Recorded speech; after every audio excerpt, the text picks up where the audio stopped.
Hi, so this is a continuation of the meiotic cell division. So the next phase I will be talking about is the prometaphase. Here, as you can see, the nucleus is no longer visible. It is completely dispersed. The chromosomes have been released into the cell, and as you can see, there are still 4 chromosomes. It has decondensed from the nucleus, but now they are tightly packed as they are beginning the first step of the cell division.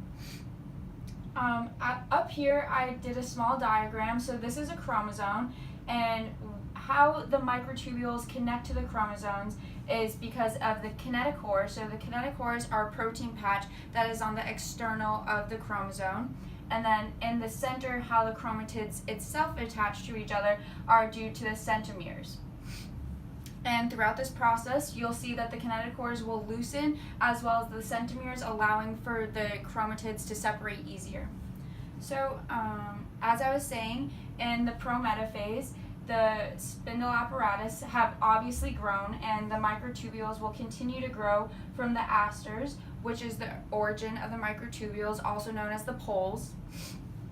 And as we continue throughout the cycle, the chromosomes will, as you can see right now, they're slightly being pulled apart, but soon they will form into the middle of the cell, which is known as the metaphase plate. It's not an actual place, it's an idea, also known as the equator of the cell.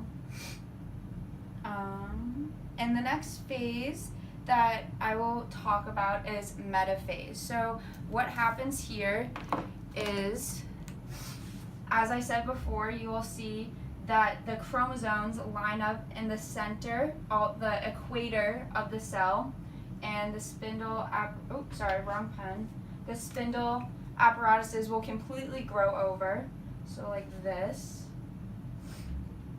and all the chromosomes are going to line up vertically. Again, it's very dense and tightly packed right now, so there's a lot of tension. And the microtubules are going through all the chromosomes. They're all connected. And in this phase there are still only 4 chromosomes, or also known as sister chromatids. The nucleus is still not reforming. It's still not there.